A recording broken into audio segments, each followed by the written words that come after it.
இயேசு உங்களை நேசிக்கிறார். இந்த நாள் வேதாகம தியானத்திற்கு உங்களை அன்புடன் அழைக்கிறேன்.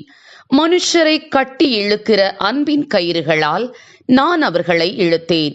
ஓசியா 11ஆம் அதிகாரம் 4ஆம் வசனம். பல அடுக்குமாடி கட்டிடத்தின் உச்சியில் அந்த கட்டிடத்தின் உரிமையாளர் நின்று கொண்டிருந்தார். மிக அவசரமான செய்தி ஒன்றை கீழே தெருவிலே நின்று கொண்டிருந்த தன் வேலையாளிடம் கூற முயற்சி செய்தார். கட்டிடத்தின் முன் நின்று கொண்டிருந்தவரை கூப்பிட்டு பார்த்தார். அவருக்கு கேட்கவில்லை. எனவே ஒரு 10 ரூபாய் நாணயத்தை தூக்கி அவர் மேல் விழும்படி கீழே வீசினார். கீழே நின்றவர் அதை கண்டு மகிழ்ச்சியுடன் எடுத்து தன் சட்டை பையில் வைத்துக் கொண்டார். ஆனால் மேலே பார்க்கவில்லை.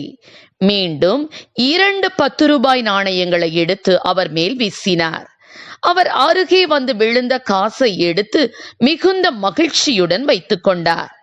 மேலே நின்றவருக்கு என்ன செய்வதென்று தெரியாமல் ஒரு சிறிய கல்லை எடுத்து அவர் மீது போட்டார். கல் விழுந்ததுதான் தாமதம். ஆத்திரத்துடன் யாரடா இது என்று சட்டென்று மேலே எட்டி பார்த்தார். மேலே நின்ற கட்டிட உரிமையாளர் இப்பொழுது தான் சொல்ல வேண்டிய செய்தியை அவரிடம் சொல்லிவிட்டார். ஆம், எனக்கு அருமையானவர்களே, இது போலவே ஆசீர்வாதங்களை அள்ளி வீசும் ஆண்டவரை நோக்கி பார்க்க மனமின்றி அநேகர் வாழ்ந்து கொண்டிருக்கின்றனர். துன்பங்கள் துயரங்கள் வந்தவுடன் தேவனே ஏன் இப்படி நடக்கிறது என தேவனை நோக்கி கூப்பிடுகிறோம். நாம் ஆசீர்வாதங்களை பெற்றுக்கொண்டே இருக்கிற காலங்களில் தேவனை அதிகமாக தேடுவது இல்லை. கஷ்டங்கள் துன்பங்கள் வரும்போது மட்டுமே கர்த்தரை தேட ஆரம்பிக்கின்றோம். நம்மை உருவாக்கி உணவளித்து உடை உறைவிடம் கொடுத்து தம் ஆவியினால் நிரப்பி உயிர்ப்பித்து உற்சாகப்படுத்தி வருகிற உன்னத தேவன் நம் மீது அன்புள்ளவராகவே இருக்கிறார். தேவன் அன்பாகவே இருக்கிறார். நாம் சில வேளைகளில் தேவனுடைய அன்பை குறித்து சந்தேகப்படுகிறோம். வாழ்க்கையில் கஷ்டங்கள் துன்பங்கள் இழப்புகள் வந்தவுடன் தேவன் என்னை மறந்து விட்டார், அவருக்கு என் மீது அக்கறை இல்லை, அன்பும் கிடையாது என்றெல்லாம் புலம்புகிறோம்.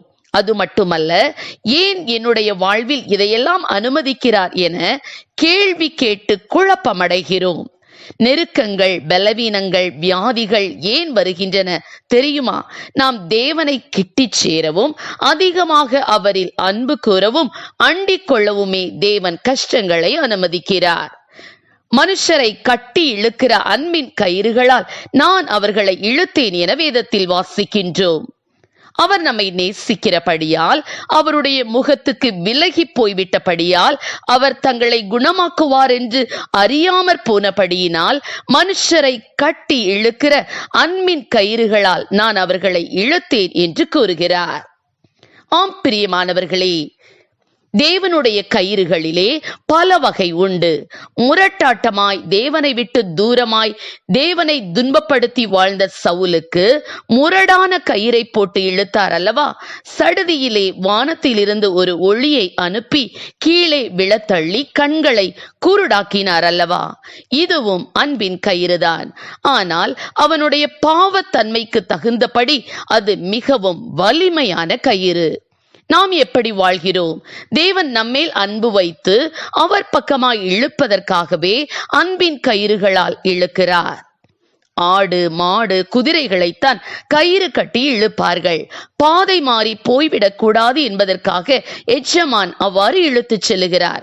அது போலவே அன்பின் ஆண்டவரும் நாம் வழி விலகி போய்விடாமல் இருப்பதற்காக நம் ஒவ்வொருவரையும் அன்பின் கயிறுகளால் தம் பக்கம் இழுத்துக் கொள்ளுகிறார்.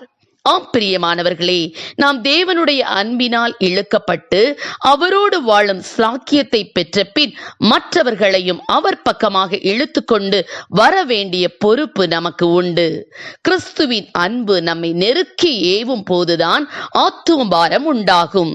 பாவத்திலே உழன்று கொண்டிருந்த நம்மை தேவன் மீட்டெடுத்து பரம சந்தோஷத்தை தந்ததை நினைத்து பாவத்தை பால் போல் பருகி கொண்டிருக்கும் அழிந்து கொண்டிருக்கின்ற ஆத்துமாக்களுக்காக ஜெபிப்போம்.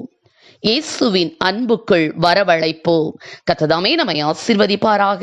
ஆமென். ஜெபம்.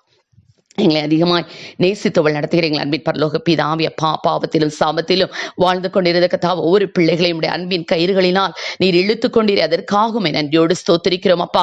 எங்கள் இந்திய தேசத்தில் இன்னும் உடைய அன்பை அறியாமல் ஆண்டவரே அப்பா ஸ்தோத்திர ஆண்டவரே விக்கிரகம் அடக்கத்திலும் ஆண்டவரே பாவத்திலும் ஆண்டவரே சிக்கி தவித்துக் கொண்டிருக்கிற ஒவ்வொரு பிள்ளைகளையும் ஆண்டவரே நீர் இழுத்து கொள்ளுவீராக ராஜா. நாங்கள் ஆண்டவரே எங்களுடைய காலத்தையும் நேரத்தையும் ஆண்டவரே அப்பா ஊழியத்திற்காக ஆத்தும பாரத்தோடு கர்த்தாவே செயல்பட என் தேவ நல்ல கிருபைகளை கொடும், ஆசீர்வதியும். இயேசுவின் நாமத்திலே ஜெபிக்கிறோம் நல்ல பிதாவே, ஆமென்.